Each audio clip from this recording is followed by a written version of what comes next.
around the world. Ladies and gentlemen, let's get ready to rumble!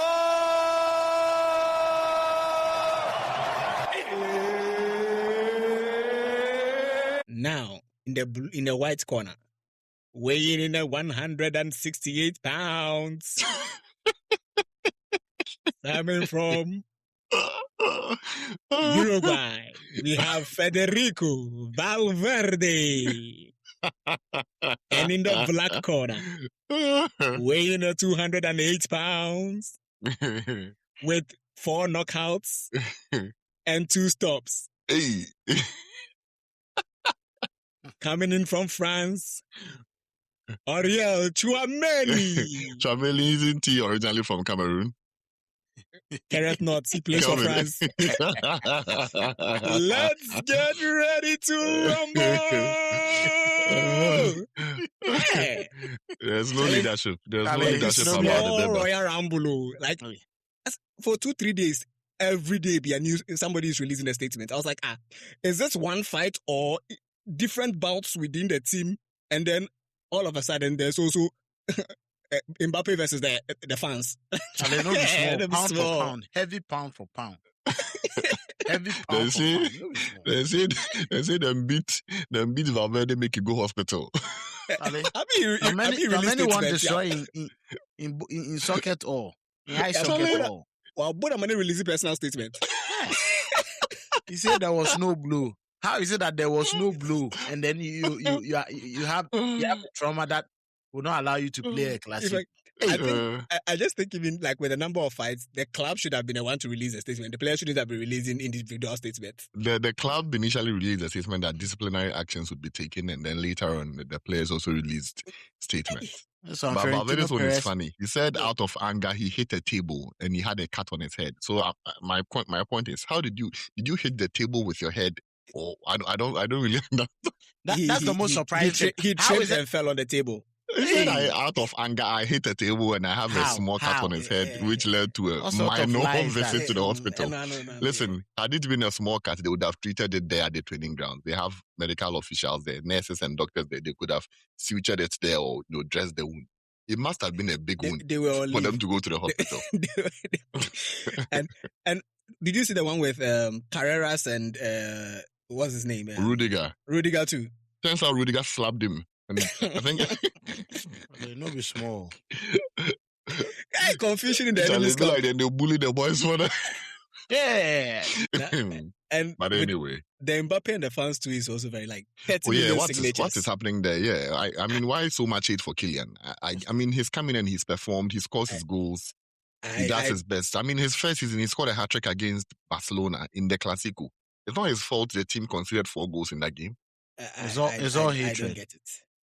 I think it's unfortunate. I'm a bit skeptical on the what do you call it, like the petition. I just like, is it just Madrid fans? Like, is it only Madrid fans that are voting, or is just because if it's open to all, you get anyone just voting? I think the haters are also stirring it up. So I like as to them reaching 30 million, unless they can confidently let me know that. I think the haters are stirring it up.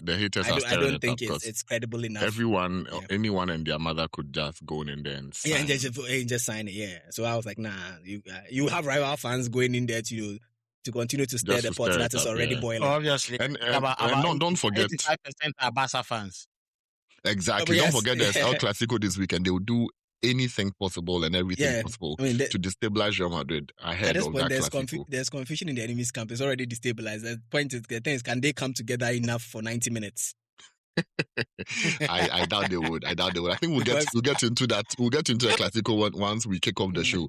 But on a lighter note, and for more pleasant news, Mangana, have you had a chance to watch the Devil Wears Prada, the new one? I mean, I've watched the old one, but the new one I haven't had a chance to see it yet. Me neither. I haven't seen it yet.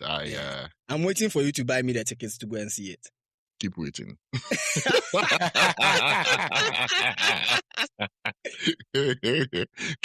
keep waiting.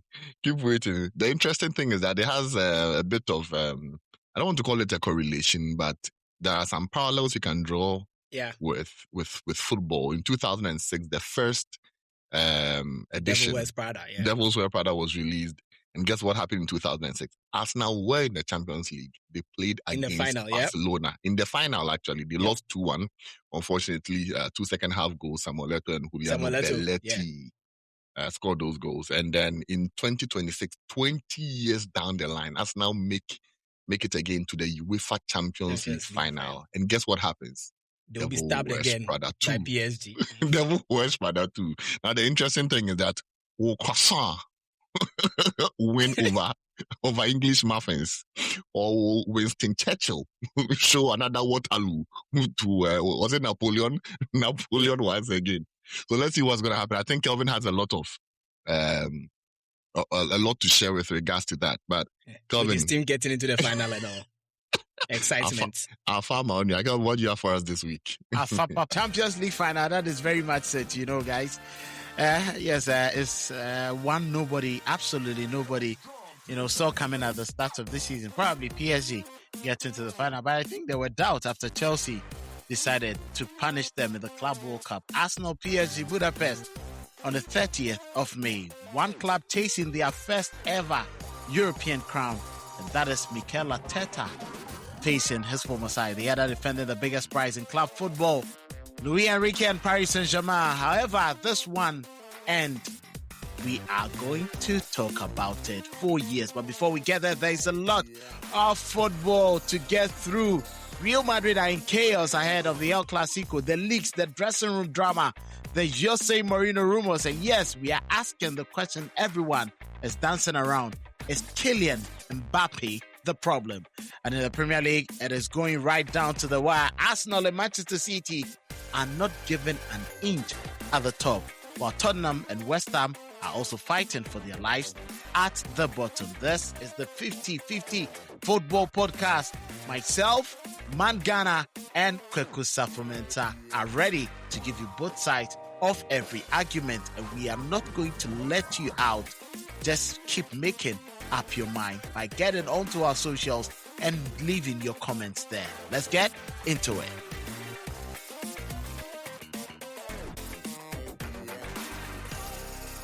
Yo, guys. Yes, it was quite a very good week for Arsenal. It was a good week for you. Yeah, good week for Arsenal and myself. Yes, I'm sure you saw my dance video. I had to tease him when you're small. Yeah. Arsenal won, Atlético Madrid 0, a 2-1 aggregate victory for the Gunners. Now, let's quickly roll the dice. How did Arsenal grind it out at the Emirates? Mangana, you were so sure Arsenal were going to get over this. The defensive shape, Atletico's threat, and the moment that sealed it, Bukayo Saka. Walk us through that and why you think Mikel Arteta got the better of his opponent, Diego Simeone.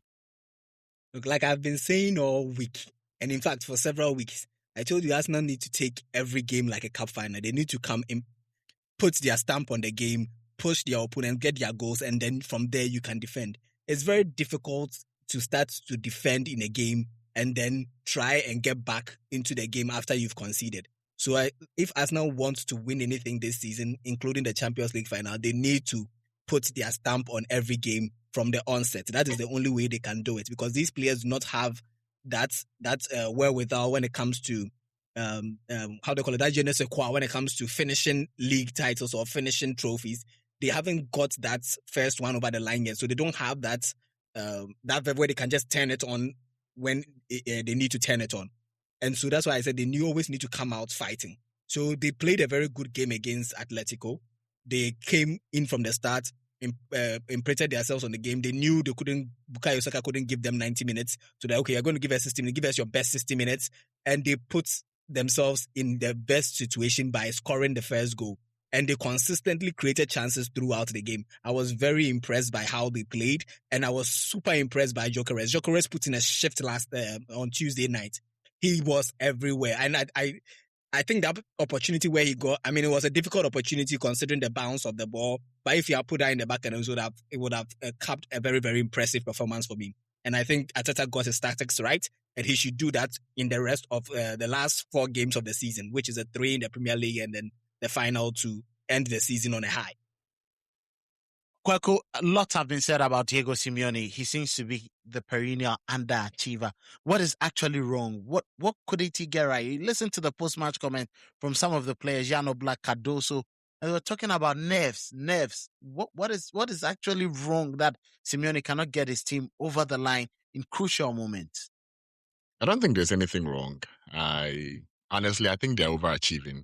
I've consistently said this, that they're simply overachieving. What he's done would be very hard to replicate. People go ahead and talk about, oh yeah, he's the most expensive paid manager in the world, blah, blah, blah, blah, blah, blah. Yes, he is the most expensive manager in the world, but he's really, really, really squeezing water out of rocks. Don't forget that Atlético Madrid were promoted to the Spanish first division, the La Liga, in 2002. So you can look at the trend of results that they achieved from 2002 till he came into the team. And then you can, do a comparative analysis between that time and when he came into the team, what he's achieved. And they've always finished top 4. Before that, they barely finished top 4. They were between 7th and 11th. And sometimes beyond even 11th. And so he's achieved so much. He's done so well with the team. They've consistently fought and won twice, broken the duopoly of between Real Madrid and Barcelona on 2 occasions. They've gone into the Champions League final twice in less than 20 years. Let's not forget, Arsenal, with all their financial muscle and their superiority, are now returning back to the Champions League final after 20 years. Atletico Madrid did it twice in less than 5 years. And unfortunately, they met Real Madrid on both occasions, and they could not beat Real Madrid.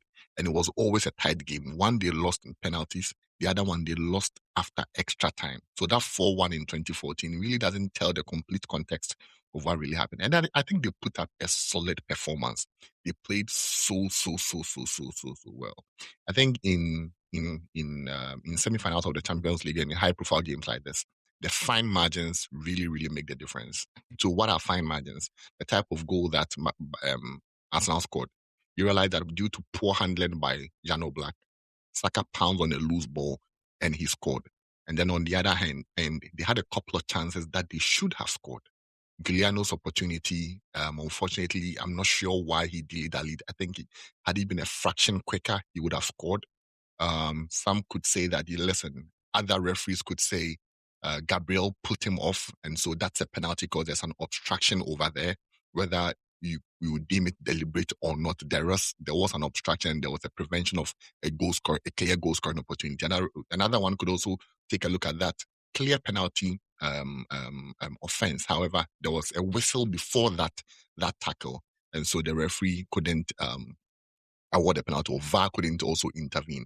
I think they played very, very well. A lot of these players, they are playing for their first time in a Champions League semi-final. Players like Puyol, players like Giuliano, players like Ademola Lookman, first time in the semi-final of the Champions League. Yes, he's played in the final of the Europa when he won, but this is a different ball game altogether in the Champions League against Arsenal at the Emirates. And so I think they played very well. They held Arsenal. I think it was the more exciting game between the 2 fixtures that we saw this week, between the Arsenal Atleti game versus the PSG Bayern game. I think the Arsenal Atleti game was the more exciting game. I really, really enjoyed, especially that battle between Hansko and Gyökeres. That was such a fantastic battle. Actually reminded me of the battle between Lewandowski and Sergio Ramos in the 2013 UEFA Champions League semi-final between Dortmund and Real Madrid at the Bernabeu. That second leg was so fantastic.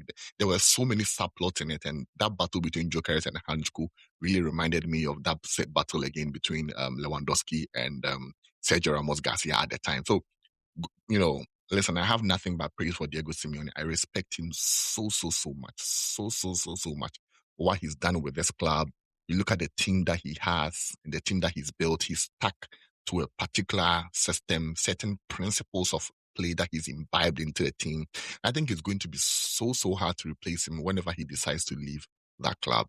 He's been Mr. Atletico Madrid, and he will forever be Mr. Atletico Madrid. And then there's the other piece, which is Antoine Griezmann. And I feel so sad and I feel bad for Antoine Griezmann, because in as much as he has a real shout at being Atletico Madrid's best or greatest ever player, he never won a trophy with them.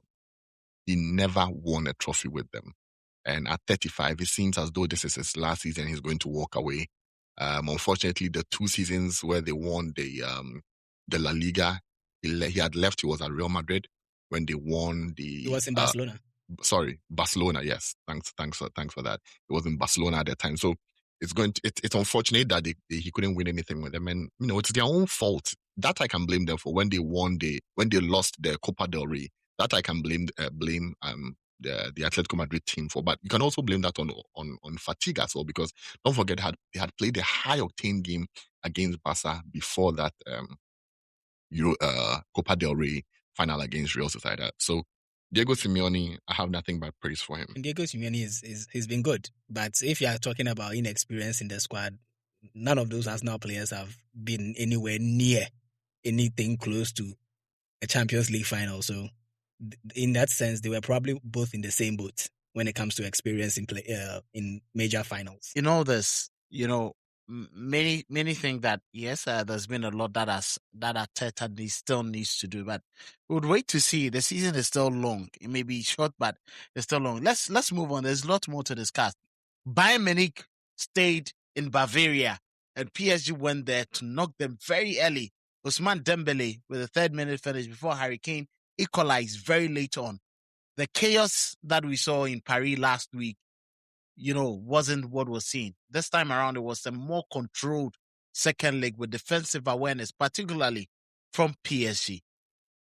Kweku, how did PSG stay composed at the Allianz in 90 minutes? I think I called this a couple of weeks ago when the fixture was announced that the semi-final would be played between Bayern and PSG. And at that time, I said I had no doubt that PSG were going to qualify, especially when it was going to be a 2-legged affair in the semi-finals of the Champions League. It goes beyond tactics, it goes beyond form, it goes beyond who has the highest intensity. Little details and small margins make the difference, and experience counts a lot here. And I think the experience of Luis Enrique won him the game. Clearly, the experience of Luis Enrique won him the game. And on the other hand, Vincent Kompany's inexperience also led them to lose that fixture, because I mentioned before last week that those 2 goals that Bayern had in the second half of the first leg, they were gifts that PSG really, gave to them, completely taken out of context, because they made a substitution at a time they weren't supposed to make. They considered a goal, and 3 minutes later, they considered another goal, and it made the tie look as though it was going to be very close. Yes, the second leg ended 1-1, but I knew PSG were going to qualify for a couple of reasons.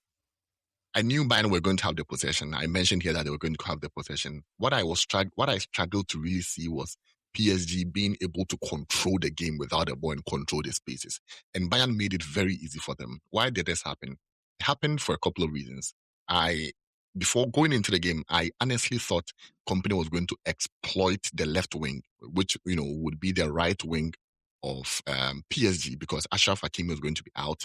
Zaire Emery was going to start at right back. And so he isn't, an out-and-out right back. He's deputizing in the role. He's playing in an unconventional role. And so I thought he was going to really exploit him and use Alphonso Davies and Luis Diaz on him, overload that side and really, really cause trouble down there. But he decided to rather use half spaces. So he played Stanisic and Konrad Laimer as fullback, who would rather invert and play in the half spaces, cause an overload in the middle. At the end of the day, the idea isn't to prove to the opposition coach that, yes, you can overload the middle and get more possession of the ball. It's needless. The most important thing is to play for results, and that's exactly what Luis Enrique did. As soon as he got his goal, he retreated, played the mid-block, decided not to press high again, but ensure that as a unit in the mid to low blocks and prevented, the spaces. He left the wings for them. You could go and create your 1v1s on the wings, but once you decide to cut in, there's going to be traffic. And that's exactly what happened. And I can't for the life of me understand why Olise always wanted to cut in and shoot. Diaz always wanted to cut in and shoot. No one thought, let me go on the outside and put in crosses. You have Harry Kane in there. Musiala hasn't been the same Musiala since he returned from injury. And so even trying to play, through the middle would be a problem. Gnabry is out. He's no longer there. Leonard Kyle is on the bench. You don't trust him to start this game. That's fine. But why don't you decide to go in and float the balls from the wings? I saw that happen just about one time. And, no disrespect to Stanisic. He had no business being in this game. I think it was a coach's call. He should have played Alphonso Davies to really, really overload the left wing, which would be the right wing of PSG, and cause troubles there. And I had no doubt in my mind that if they put in, series of crosses in sequence, they would have troubled the goalkeeper more. And now they were just resulting to pot shots from behind, trying to create chances where really there wasn't any. And big shouts to William Pacho. That was a monstrous performance. Monstrous performance. He played so well on the day, and I have I wasn't surprised when he was adjudged player of the match. And maybe we can also break the goal down. The sequence that led to the goal is a similar sequence that led to the first goal in Paris when they played in Parc de France. The Parc de France. The similar sequence led to the goal. Kvaratskhelia drops shot. They play the ball, goes to the left side of the pitch, and then they find the third man. And the attacking philosophy of PSG is really rooted in always finding the third man. And who's the third man in football? The third man in football is the one no one is thinking about. Yeah. That other player that makes a run without anyone marking them, without the opposition thinking they're going to get the ball. Those players usually end up getting the final balls. And the third man is exactly what happened. As soon as he released the ball, as soon as Kvaratskhelia came short, you realized that at the start of the game, Upamecano jumped on him. So he followed him deep into his own territory. And the thing about man marking is that once you decide and commit, you are either getting the ball or you are fouling the man. And that was a decision by PSG. The PSG decided to man mark and press high because Bayern decided to man mark and press high because they wanted to start on a very fast note. And for me, they had no business start on a fast note. You are just one goal shy. It's not as if you have a 3-0 deficit, you need to start scoring early. It was just one goal. So you could take your time and find ways and probe, and really settle the game and win the game. But they decided to really start fast, start strong, press high. They did that, and it cost them the first goal. So Upamecano steps up. Unfortunately, he doesn't win the ball. Neither is he able to commit a foul. Kvaratskhelia is able to turn, and Ruiz had already played that ball into space. And nobody can tell me that this wasn't rehearsed. This is 100% rehearsed because when you look at that goal, it's almost a carbon copy of the first goal that Kvaratskhelia scored when they played in France. Just that in this reverse fixture, instead of Kvaratskhelia scoring the goal, they actually cut it back for Ousmane Dembele, who again was the free man. Because you know what? Zaire Emery had made a darting run inside to take Stanisic with him. And the Bayern midfielder didn't drop deep. And so Dembele was left alone, almost free, at the penalty spot area, and he got the goal. So, for me, inexperience really showed. Bayern never looked like they were going to score a goal. I think, correct me if I'm wrong, I think it was Harry Kane's first and only shot on target that led to that goal that he scored. So, kudos to PSG. I had no doubt in my mind they were going to qualify, and I think it's going to be a very, very interesting final. Very, very, very interesting final. And shouts to William Pacho. Listen, I never knew he had that in him, honestly. William Pacho was amazing. Yeah. Mangana, lots of people are still questioning, coaches and managers. But what seems to be the secret with Enrique? What is he doing right that many are not doing? Even without some of his, best players in games, he still manages to get over the line. The performance of Zaire Emery in the absence of Hakimi. And Fabian Ruiz just dropped into the team and he was playing like he's being, in sync with them. Yeah. What seems to be working for him that seems not to be working for the others? And do you think Bayern disappointed by not playing to the other strengths of Harry Kane? So, unlike I don't think it was just the fine margins and and the inexperience I don't think it was only that gave PSG the edge to win the game. I think it was a tactical masterclass, mostly because Luis Enrique is one of those coaches. He's more concerned with the team than individual talent. So if he comes into a team and the players are willing to buy into his ideas, he lets you understand that I'm going to make you winners. If you are going to follow my tactics and my game plan, you are going to win. And he did that with the Barcelona squad, and he's doing that with PSG as well. He doesn't necessarily, he doesn't concern himself a lot with who is a star, always give the ball to this person or whatsoever. He knows the kind of tools he has in his team, and he plays to their strengths. Now, when it comes to the game with that they had with Bayern Munich, right? In as much as Vincent Kompany decided to play the two fullbacks who are more akin to Conrad Laimer and the other guy who are more akin to cutting in and then either other than going out wide. I don't think that was the problem in the sense, mostly because when they cut in, they still gave the opportunity for the wingers, which was Luis Diaz and what's his name? And Olise, yeah. To be able to get that 1v1 opportunity and take their man on. Now, they were playing as if like they were jittery. Luis Diaz and Olise didn't look comfortable on the ball, didn't look comfortable taking their man on, and it was a stark difference from how they played in Paris.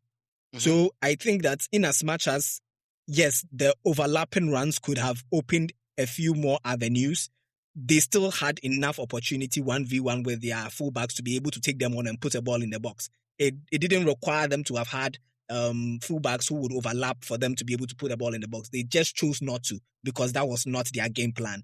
And Mangana. That is where, yeah. Mangana. So just to add to that, right? So the fact that they had 1v1 didn't mean that they would go out to put in the cross. Whenever they had the 1v1, they still sought to cut in, shoot or play a 1-2. That's what I'm getting to. That's why I said that is the game plan that they had brought to the game to play. And that's what I'm saying. It didn't work. Yes, and so rather than cutting in, they could have explored other alternatives by putting in crosses. And that's what I'm saying. It wasn't just the inexperience. The inexperience, that's where the inexperience comes in, where they had a game plan. If it's not working, as if I was a player, as a winger, if I have played about 60 minutes and I'm sticking to the game plan, 1v1, I cut in, it's not working, I'm going to go on the outside. You'd have to take me out. And I think Henry has said this on even the show a couple of times, where he says, in as much as you are playing within a system or you are playing a particular game plan, when you are a winger, there will always be opportunities where you go 1v1. At that point, at that 1v1 point, the game plan doesn't come in. You have the opportunity to take on your fullback and create space. So why won't you take on your fullback? Why would you come back and pass in? So because they've been programmed to go that way. That's exactly what they're doing. Yes, and that is fine. That's what I'm saying. That they decided to stick to the game plan, but they should have decided to take their players on, go to the byline and put a ball in, and that is what was their undoing. That's why I said it wasn't just necessarily. It wasn't just their inexperience, but just because of how. So the coaching so that's what I'm saying. With someone like Alphonso Davies, he would run and keep the width, and he can put in crosses into the box. That's what I'm saying. I get that, and I've said that. I said that, yes, that could have offered more, but I'm saying that them bringing the inverted fullbacks is not what necessarily was their undoing. Like, they still could have created those chances if they wanted to. The point I'm trying to make is that it was needless because there was no point in inverting and taking much more space in the half spaces areas when really the spaces were rather out wide.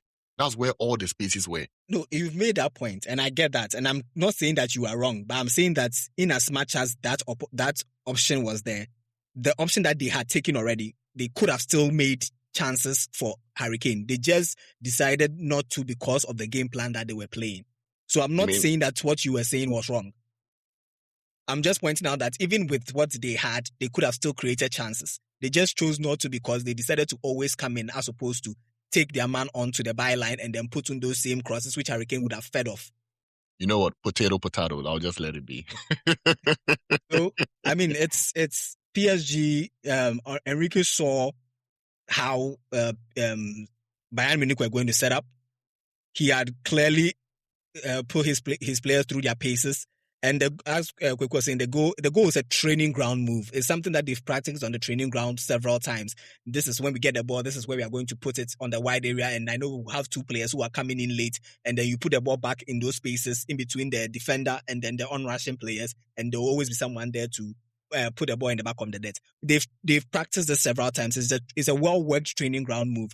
And it was just, I was remiss by Bayern couldn't, after 60, 70th minutes, doing the same thing and then not working, they didn't decide, okay, let me give myself more time to be able to change things as opposed to waiting till the last 10 minutes before bringing on Alphonso Davies and all of those things. And it was just, that is where the inexperience of Vincent Kompany comes in. Because if he was a manager who had been there, done that, he would have realized that, okay, 60th minute, clearly what I'm doing is not working. Let me try something different. Let me, give my players a bit more room to express themselves, to create more opportunities. But they decided to stick to their game plan. And at the end of the day, the game plan of PSG was superior. And Enrique shows that, once again, tactically, he's the superior coach. Can I add one more thing? More thing. Yeah. I think that game also cemented the fact I've been making, that this whole nonsense of ball playing goalkeeper is a myth. It's a myth, and it's a lie that people have been told, or some coaches keep telling just to deceive others. At the start of the season, PSG let go of Donnarumma seemingly because he's not a ball playing goalkeeper. They brought in that French lad from Lille, and now he's on the bench. Chevalier. They brought in Chevalier, and now Sofanov is now keeping the goal. Now, interestingly enough, did you see the goal kicks from Sofanov in the game? Yeah, it was intentional. Where did it go to? They were intentional, through. Exactly. So what is this nonsense about ball playing goalkeeper, like that? If you don't pass on back, like you can't play football anymore. So that is the strategy. That is a strategy. That is an Enrique thing. Yes. So that is an Enrique thing. No. He doesn't do that. You say from now, everything you say will buttress my point. But you go on. I'm listening. So what Enrique wanted to do, go on to buttress my point. What Enrique wanted to do was to limit Ulisses' impact, and what he was going to do was, when he kicks the ball to that direction, Bayern would now have to restart play from that direction. So they would go up there and then cover up all that space, jam up that space. And Ulisses thrives on space. He's not like a Musiala who can wiggle his way through an area of men quickly. So every time they just press them at that side, then they will be forced to either go back or try to stretch play. And by that time, they will have either Doué or Varaskelia operating on, the different wavelengths, or Warren Zaïre to get into midfield and make the interception. So if you could just see, every time Ulis had the ball, he had a lot of men around him. So he couldn't have, that opportunity to just, impact on the game. So that was it. Enrique likes doing that. And it started from last season. And I think even Desmond Offense under 20 started doing same. Whenever they restart play, You see, it confirms everything. This whole waffling the ball from the back and touching it from the back, it's all nonsense. There are several ways you can play football. You don't have to, specifically find a goalkeeper that can play as a number 6. That's all I'm saying. Because it also depends. It also depends on the materials you have. That's what I'm saying, that you can't be rooted in one way. The primary job of a goalkeeper is to save the ball. So primarily, that's number one. Yeah. So trying to make it as though being a ball playing goalkeeper or being better at your feet is more important than saving goals is wrong. It's a myth. It's a fallacy. It's not true. And that's what ended up with Man United signing Onana. And if it doesn't work for you, some clubs identify this works for them. That's the thing I'm going to say. That's the thing I was going to point out. So you cannot totally rubbish it. So listen. You cannot totally rubbish it. It's work for some. Your problem is not with the ball playing goalkeeper. Your problem is with the team continuously trying to play from the So it's the if you are a ball playing goalkeeper, it's an added thing to your CV where you can be flexible in many teams.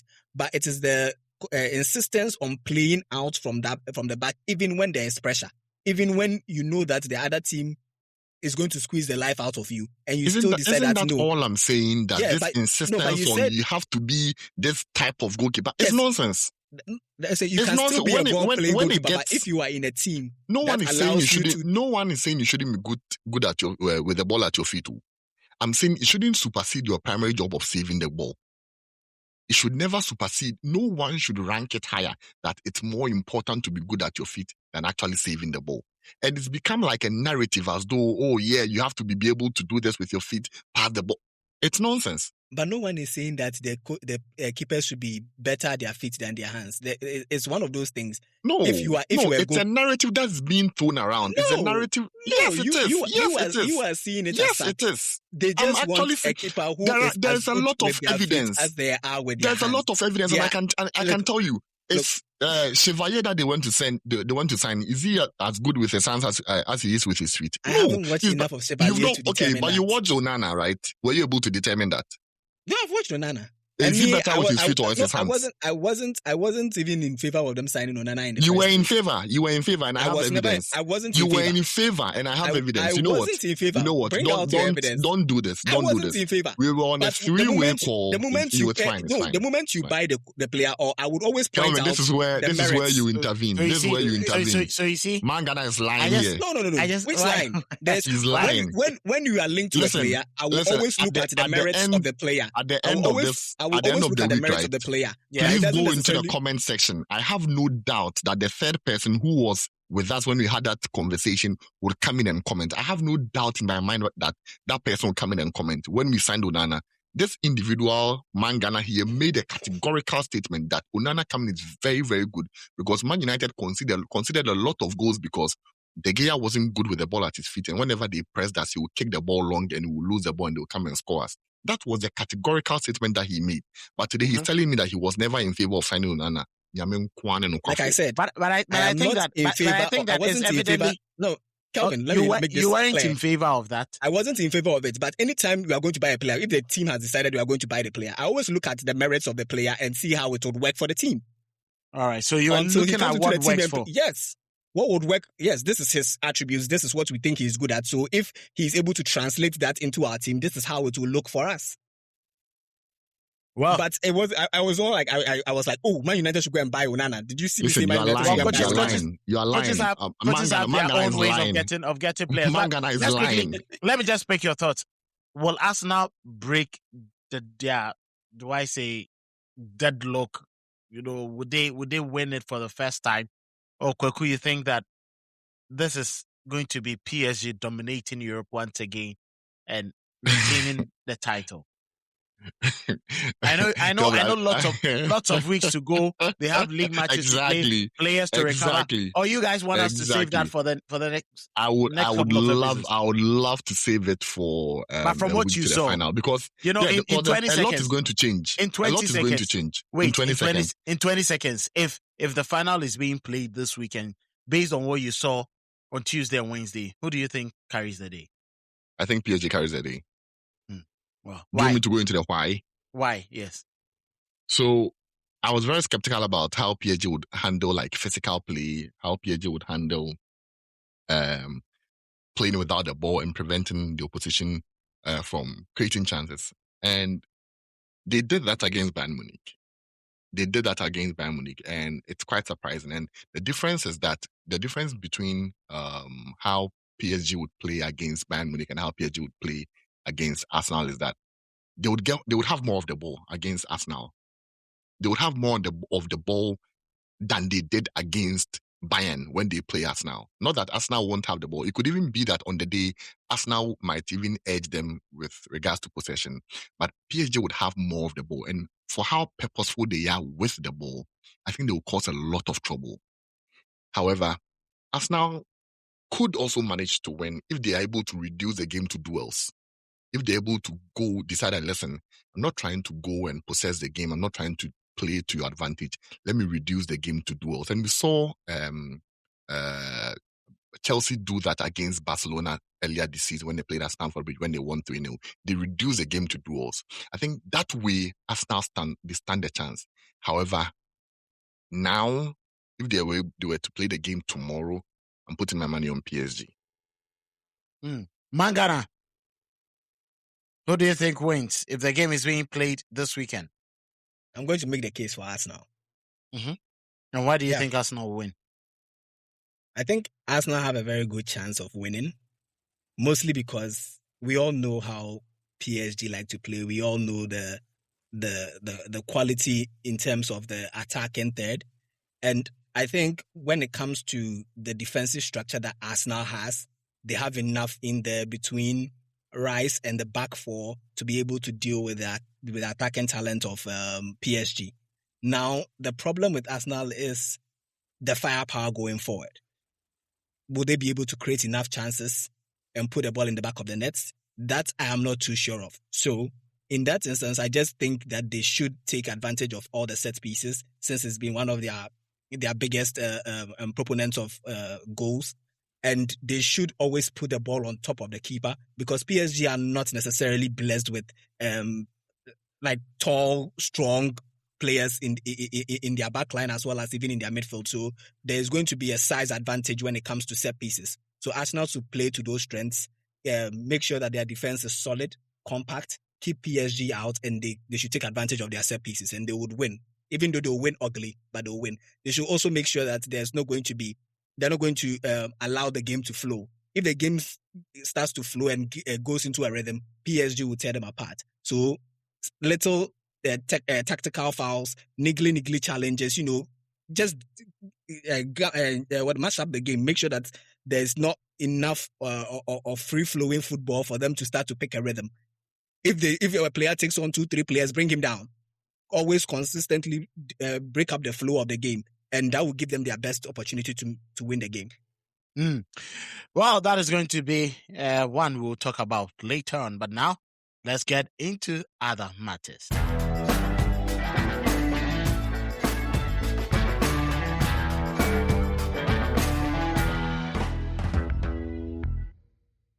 Well, there's a lot happening. Chaos at Real Madrid, Sunday's big game. We already started with that for you, but we need to get into the details. And this is the time where we question lots and lots happening. Who is the guy leaking the information? Do you guys think it's a player? Do you think it's a staff? Or you think it's an agenda from above? Kwaku? Which of the stories are you talking about? Which of the leaks are you talking about? All the leaks and the chaos happening. What is exactly going on at the Bernabeu?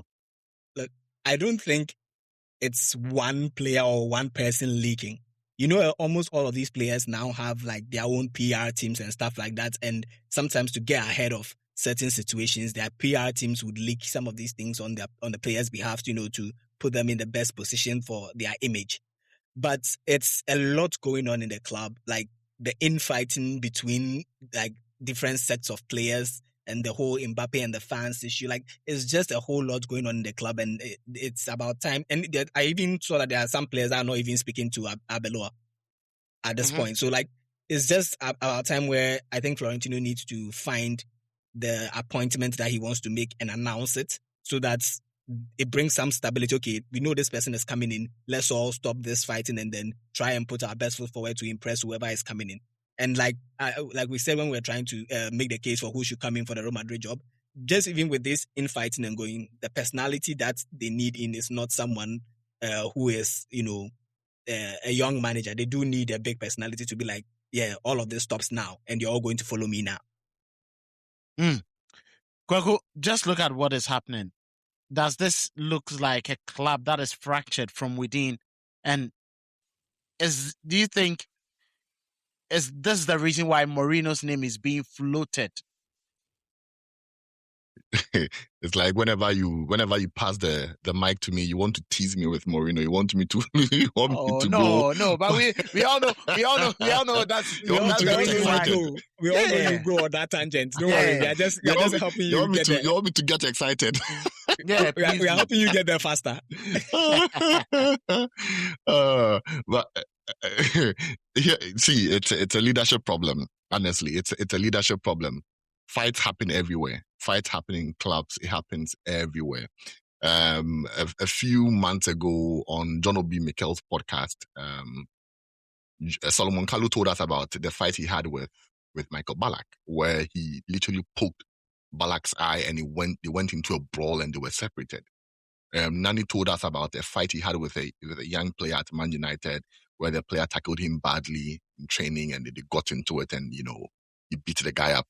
Even went into, and I think the fight happened in the changing rooms even after the game. So it happens all the time, and I can give several examples of such bust-ups. But for this news to leak and come out like this, I think they need to really take a look at the structure of Real Madrid. There's a mole in there, I honestly don't think that it's either party that went out to leak the news. There's someone in there leaking information that shouldn't come out of the club. These things should really remain in the club, within the club. And I think there's a leadership crisis because no one is in there setting up rules, right? Given a framework within which players can operate. And I think that's that's one of the things that's really, really affecting the club. Under Ancelotti, we didn't hear these things happen. Doesn't mean the players didn't fight. I can bet you that a lot of fights also happened under Ancelotti between the players. But it didn't come out because they were able to contain and manage the situation and it didn't bubble over. We shouldn't be hearing this. We should hear this after the players have retired. That's when we should hear this. We shouldn't be hearing these things at all. It's rather unfortunate that these things are happening, and it's poor leadership, it's poor structure. Even without a permanent or substantive manager now, there should be a technical director or director of football, and they do have one, right? Who should maintain standards and discipline at the club. And I feel like they don't respect Abeloa because they believe that he doesn't have authority. He doesn't make decisions and the buck doesn't stop with him. And so that lack of respect over there as well. And it's unfortunate that we are seeing it happening this way. I would refrain from talking about Mourinho now. Let's wait till the news is confirmed and then we can begin to make conclusive and substantive statements about Jose. All right. Now, Magana, I think that, yes, Kylian Mbappe has come under the microscope. I'm not sure he's failed. He's virtually lived up to the hype because you look at his numbers, Champions League, La Liga, he's got some crazy numbers there. But does it look like a symptom of Real Madrid's problems, which I think he is not because of my French bias, but I think he's done whatever he had to do, even amidst all the injuries. He's virtually lived up. Is he Real Madrid's problem or the cause of the problem? Is it fair to blame him, as Madrid fans have been calling out for him to leave the club? I don't think he's the problem. I don't think he's a symptom of the problem. But it's one of those things that always happens at big clubs. Whenever you are, for lack of a better word, like a franchise player, like the most expensive player brought into the club, the talisman that everyone is looking at, every move of yours becomes heavily scrutinized. If the team is not winning, even though you probably may not be the one causing the losses, or you are probably not the one that the blame should be given to entirely, just because you are the face of the club, you are the face of the team, you are the one that receives a lot of the backlash. And even if your salary is also huge, they will constantly be on you. Why didn't Mbappe score in this one game? But then he's been scoring in other games. But it's just one of those things. People want a villain, and then unfortunately, you being the face, you become the villain.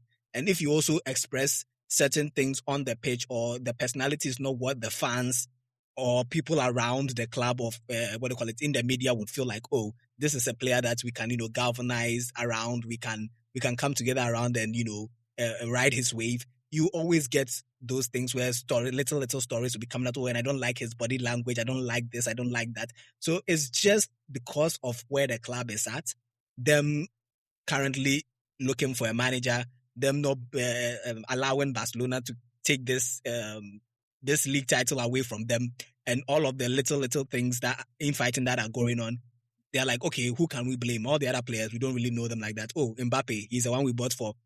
He's the one we brought in for X amount of money, being paid the most amount of money as a player, and yet we are not winning. Whether he's on the pitch or off the pitch, you'll be blamed. It's just one of those things. We saw a similar thing happen with Pogba when he was at Manchester United. Yeah. Oh, 89 million for Pogba. Oh, Pogba. Oh, Pogba. If Pogba performs well or not. Oh, if he performs well, oh, he should perform well. We bought him for 89 million. He should be able to do that. If he doesn't, oh, Pogba. It's such a big price tag and he's not delivering. It's just one of those things. No matter what you do, you'll never be found as the protagonist in that club.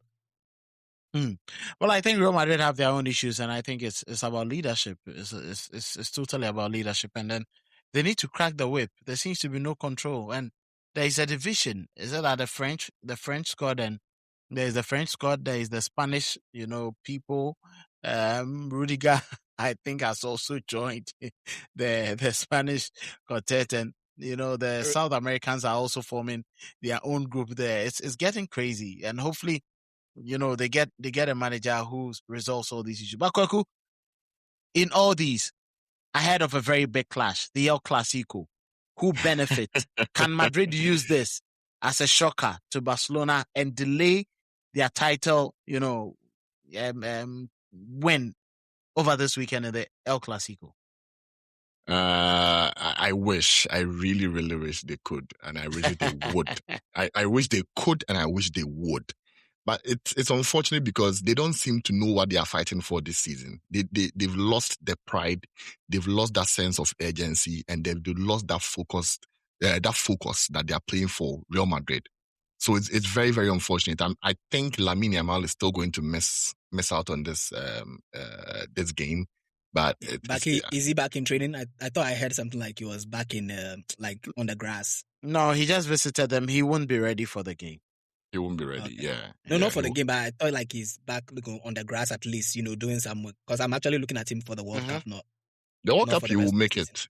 Yeah. But the World Cup, he's going to make. He's going to make it to the World Cup. He will be there for the World Cup. But they will not risk him this. They won't risk him for this game. I doubt they'll risk him for this game. I mean, how many points are they ahead? They don't need to risk him. It's like 11 points. Like whatever be the case, it's not a must win for them. It's a matter of win. Yeah, it's a nice thing to do, to win it also, at the new Camp Nou, the Spotify Camp Nou. They just renovated, they just opened up the stadium, and it would be nice to win it there and celebrate in front of their bittermost rivals. And, like Kelvin said, you would think they could use this as some sort of motivation. Madrid will use this as some sort of motivation. We've seen teams do this, where they know they can't win the trophy, but they would make it a point to destroy the party of the opponent. We've seen it several times. United did it to Man City. We went away to beat them 3-2. We've seen it done before, but unfortunately, I don't see that fight in this Real Madrid team. Honestly, I really don't see the fight in this Real Madrid team. I think Barca would win the Clásico. There might not be a high-scoring Clásico like we've seen in previous years. We've seen 4-3, 3-1, 4-0, 4-1. I don't think it's going to be that sort of Clásico, but I think Barca would score just enough to win the game. Enough to win the game. Asari, do you share the same thought? Oh, yeah, I mean, Madrid, I don't see how they are going to win it unless Mbappe decides to play every position and then take the game by the scuff of the net. I don't see how Real Madrid are going to do anything to win it. Clearly, they are not having Arbeloa. The players seem to feel like the season is already over. So what is there to play for? They can't win anything. They might as well let Barcelona win it and have their party at the Camp Nou. But this then, is this the worst Real Madrid squad management in 20 years? I think it's too short of a period to say it's the worst management. I think it's the worst. Years, but it's the worst. But even with the Galacticos, Madrid did not fall to this. Do I say nonsense? Fine. Yeah, with the Galacticos, they won the Super Cup before, and they were actually 11 points ahead in the league until they capitulated for Valencia to win. Rafa Benitez's Valencia. I'm even talking about the management, the egos and all that. This is not a squad that should be who is Tchouaméni and Valverde that they should be causing problems at Real Madrid. I sincerely don't get it. These players, other than Tchouaméni, that France, we are thinking of getting Kante and then Manu Kone to be playing their best football to play for us. I sincerely don't get it. And there is Vinicius who virtually does, in the last year has done very little, thinking that he's a superhuman. The likes of Ronaldo, they say Cristiano Ronaldo is arrogant, but he isn't, sincerely. And he backed his numbers, he backed his attitude every season with the numbers. But is Vini doing the same? And people are quiet over it, and then it's Mbappe who is quietly trying to win something for Real Madrid that they want to channel that energy to. This Real Madrid team, I'm even tired. If they lose, Barca should just dismantle them this weekend. They should just fire them like these gunshots. Kelvin, I have a question. Kelvin, who do you think should start in central midfield for France at the World Cup? France at the World Cup? Yeah. Well, if you are leaving this to me, I think that you play N'Golo Kante. 2026 World Cup, N'Golo Kante. Fenerbahce's N'Golo Kante. Yeah, play 2026 World Cup. Play him. With who? You play him with Rabiot. You play him with Rabiot. I mean, for me, I see. Because I'm thinking for me, in the big games, I'll play a 3-man midfield of Zaire Emery, Tchouaméni, and Rabiot. But for those, for lack of better words, easy games where I know a win is assured, I'll play Tchouaméni with Zaire Emery. When you need discipline, you can, I think Manu Kone even ranks in Manu Kone. Yes, Roma. Yeah, Roma. Yeah, he ranks ahead of Zaire Emery in current tense. But the reason why I would want Kante is his discipline. Unlike Tchouaméni's indiscipline in midfield, he cannot really keep his focus at times. So when I have him and I have Rabiot, who will do a lot more of the legwork, that I can put Olise as my number 10, and then, or Cheki as my number 10, and then I have Mbappe up front. I have, my Dembele, and then that is, how do we call it? Either Doué. Just that the French team is spoiled for. I don't see. They don't have a proper controller. 10. That's what I'm thinking. Zaire Emery with. So you can play Cheki as the number 10, Olise on the flanks. But don't forget that you also have Dembele. That's what for my attack. My attack would be Dembele, Olise, and Kylian Mbappe. Yeah, so that means Doué messes up. That would be my attack. Doué would be on the bench. Yes, Doué will sit on the bench together with in midfield. They would come in and change the game. All right, so in midfield, you play Tchouaméni, you play. I'm playing Tchouaméni. I'm playing Zaire Emery, and I'll add Rabiot as well. Yeah, Rabiot has a lot of goals in him. That also works. We get the balance, and you know that on the left-hand side, there's going to be a lot of push. Mbappe or Ousmane Dembele would alternate on the left, between Mbappe and Dembele, and Rabiot could cover easily for them in terms of defensive transitions, right? On the left-hand side. There's a lot to think about for this French team. They're just too small. No, it just crossed my mind. Yeah, it just crossed my mind. It just crossed my mind. And I heard there's a real chance. Yeah, I think it will be a real chance when the teams bring out their squads for the World Cup. It will make it an easier exercise. Well, yes, I mean, we know the pool to select from here. But I heard Camavinga is likely to miss out of the World Cup. Yeah, he should miss out on the World Cup. He should miss it. He should miss it. I will be shocked. Yeah, it will be a Manu bitter lesson for him. Manu Kone, Zaire Emery, those guys are playing better football. They should go with even Kefren Thuram. Tchouaméni, yes. Kefren Thuram for Juventus is playing very well. Yeah, he could make it. So there's a lot. There's a lot for France to discuss. But let's move on our way and get into the biggest, the most entertaining and exciting league in the world. I'm laughing because it's going to be an interesting weekend. The title race, the relegation fears, and the weekend matches coming up. Arsenal, Man City, who is going to hold that advantage? And how does West Ham versus Arsenal shift the picture if Arsenal slip up? But there's also Manchester City against Brentford. City must win. Can Brentford be the party poopers? Well, we'll be getting into that. But let's start from the Manchester City Brentford game. Asari, where do you see this going? Will City be nervous? Would they be jittery? Would they be sloppy once again, just like they did on Monday?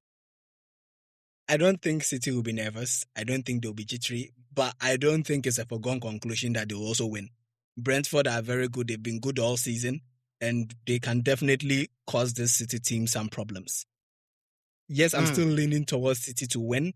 But I wouldn't be shocked if Brentford gets a point or even wins the game, because Brentford have been that good this season and they are still fighting for a European spot. Will City drop points again? Do you see them dropping points? Brentford are still looking for European against Brentford at the Etihad. I don't think they would drop points against Brentford at the Etihad. I don't see them dropping points. I think they would win that game.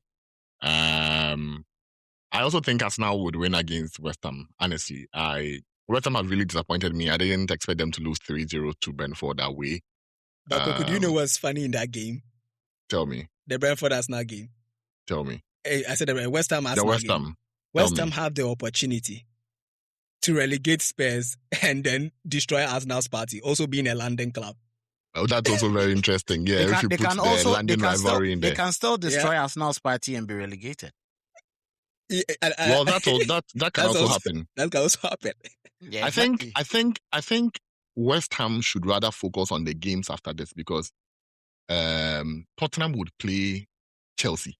Mm-hmm. There's no club on earth that Chelsea hates more than Tottenham. They hate them. They really, really hate them. Remember, they destroyed their title charge in, was it 2016 or 2015? When they fought for the title against Leicester City. They played that 2-2 draw. Mm-hmm. I don't think Chelsea would allow this Tottenham team to steamroll past them. No, but this Chelsea team? I mean, listen, when it comes to, I know we'll discuss that the game in detail next week, but when it comes to these local derbies, sometimes it's beyond formal. Oh no, really. I get that. I'm just like this squad of Chelsea players and Charlie, they don't care. Those boys, they don't care. That's exactly what I mean. That's what I'm saying. Like this Chelsea. That's what I'm saying. Like this Chelsea team. They don't care. They really, really don't care. I think the momentum is on Spurs' side, honestly, to stay in the league. I think West Ham really fumbled the bag. They really shouldn't have lost 3-0. And the interesting thing is that I think they just lost everything after that second goal in the game because they were really playing well and against the run of play, they considered the first goal. Yeah. And then the deflection happened, considered the second goal, and they just gave up. I would love West Ham to go to relegation because I need that Mateus Fernandes boy. Charlie, people and their personal interest. I need him at 40 million. If they stay up, it will go to 60 or 80. I need him at 40, 30. All right, now let's come to the FNU4 match. Yeah, that one, battle of the two sides. Who the Liverpool Chelsea. Yes, the red and the that'll be a hilarious game. I think it's a must win for Liverpool. It's a must win for Liverpool. If they want to stay, it's a must win for Liverpool. Yeah. I think they should win the game. And where do you see this going? Where do you see this going? Oh, my money is on Liverpool, 100%. McFarlane hasn't done a bad job. He hasn't, but the boys have checked out. The boys have checked out. Those boys have checked out too. I told you they were going to finish 12th. Now they are 9th. They could sink further. They've lost their last 5 games. I don't remember the last time seeing Chelsea. That's crazy. Is it that the owners of Chelsea don't see that their club is misbehaving? They are running the club like a startup. I told you, they are running the club like a startup. It's crazy. If you come into football and you think you can use spreadsheets to be successful, then go on. Even the business, they are failing at it. They've recorded huge losses on their books now. So even the business side, they are even failing at it. So what exactly are they doing right? What exactly are they doing right? You come in with the premise of buying young players and with the hope that they are going to improve and their value would go up. But then you ask yourself, if you are signing those young players at 100 million, then where do you expect their value to end? Like, you're buying Enzo Fernandez at 100 million. Do you think Enzo Fernandez will grow to be a 200 million pound player? No. Caicedo at 100 million. Do you think he's going to grow to be a 200 million player? No, it's not going to happen. So even if you're going to buy young players, then have a good strategy where you're buying them for 50 million pounds or something. But if you're going to buy them at those 100 million and those 50 million, then you might as well buy the proven talent who will win you now, who will win you the trophy now, because we know that there's guaranteed money after every trophy, after every Champions League qualification. That is guaranteed. But not to buy them for 100 million and hope that one day they are going to improve and get that. It's not going to happen. It's never going to happen if you go that route. So again, I think they really need to go back to their roots. Ask yourself, what did Chelsea do to become the modern day giant club that they are now? What even attracted you in the first place? It's because they were a winning club. They were a winning club. They bought ready-made players who were ready to win. And then they gave chance to young talent who had extremely high potential. At a point in time, all the best young players coming out of academies were playing for Chelsea. All of them played for Chelsea. And they won the FA Youth League on so many occasions, right? But now look at what's happening at the club.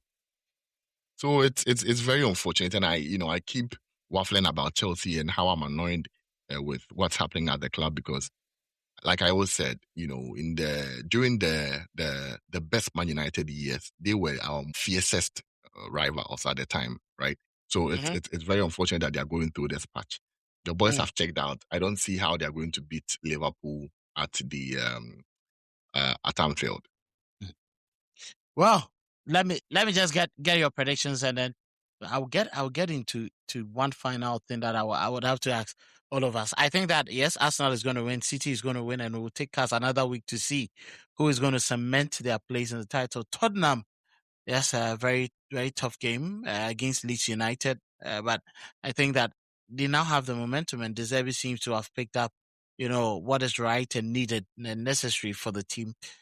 Spurs may, get all 3 points there. Liverpool, Chelsea, I think I side with you. Or Chelsea struggling. They look like, they have nothing to play for. The penalty, executed by Kopama on Monday was terrible. It was dreadful. And I don't see how Liverpool will spare them. Liverpool themselves need to get into Europe because they'll need to, get some players in there. And it's only Champions League football that attracts certain kind of players. Now, I just have this to say. They always say the Premier League is not they are not competitive, but this evening, honorable mentions. Yes, we've gotten to know that Crystal Palace are in the final of the Conference League. There is Aston Villa in the final of the Europa League. Arsenal in the final of the Champions League. Does this cement or this say that the Premier League is the most competitive league in the world? If they win the finals. I mean, what if they don't win? What if they don't win? They have 3. The Premier League has always been competitive, not in the sense like it's competing with the other leagues per se. It's been competitive because within the league itself, you can't take any game for granted. Like there's always an opportunity for an upset.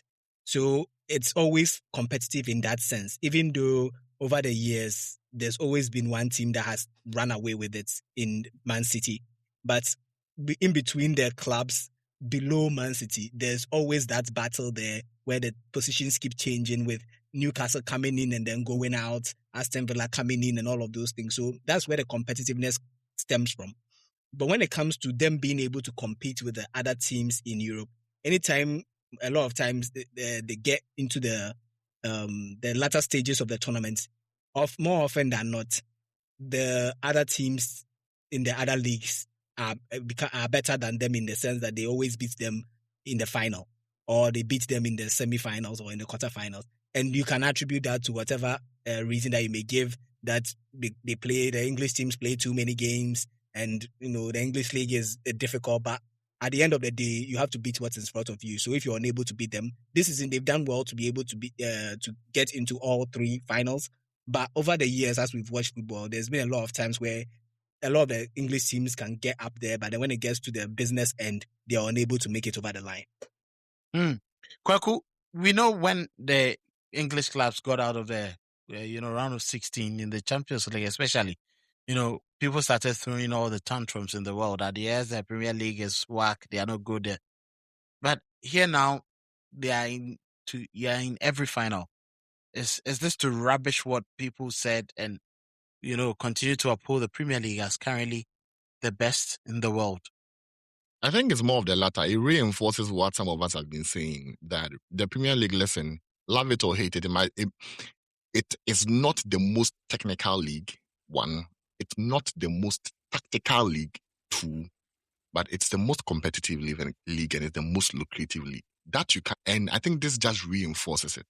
And you can do a trend analysis of the last 10, 15 years. There's always English participation. Of course, you can see some years where there will be a blip, and those would be outliers. But if you put a trend line in there, you realize that there's always English participation at the tail end of all competitions. Either in the semi-finals or in the final, they will get there. As to whether or not they will win it, that's a different conversation to be had. But the English teams are always in there. And, it's no surprise that Arsenal are in the final. Aston Villa are also in the final. Also, we could have easily had an all Europa League final had the draw gone their different way, right? But again, there's Crystal Palace also in the final of the Conference League, and I really look forward to seeing. It would be nice to see a clean sweep for the English Premier League. Yeah, I really hope they would all win it because it would be a boost. It would be a boost for the English teams. It would be more money, more windfall for Crystal Palace, who do need the money for players. Aston Villa gets them into Europe and then gives the Premier League another Champions League position or another Europa League position. So it will be beneficial for everyone around. And Arsenal win it, at least they can now say, finally, we've won something. And then they'll continue to become insufferable again. Now, this Arsenal win, it is giving one of our aficionados sleepless nights. Terry is in Canada. Terry lives in Canada. Yeah. Tell me why this man texts me at the crack of dawn to complain about Arsenal getting into the final. Tells me that he can't sleep because Arsenal are in the UEFA Champions League. Charlie. Then he has a long 2-3 weeks to go. So guys, just quick one before we wrap it all up.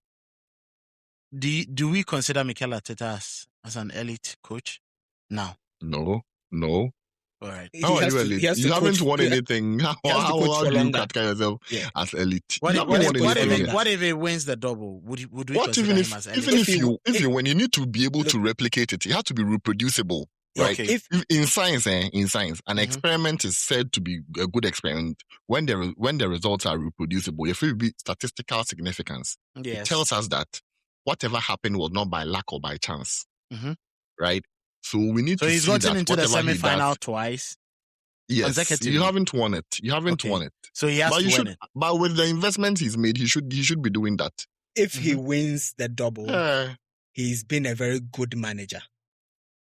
But to be considered elite, you have to do this multiple times, not just once or twice. Multiple times. Okay. And you have to reinvent the team and win multiple times. I think nowadays the word elite is thrown about like anyhow for anybody. When we say something is elite, there are very few managers that can be considered elite because they've not just done it multiple times, they've also done it in multiple leagues and like in multiple circumstances.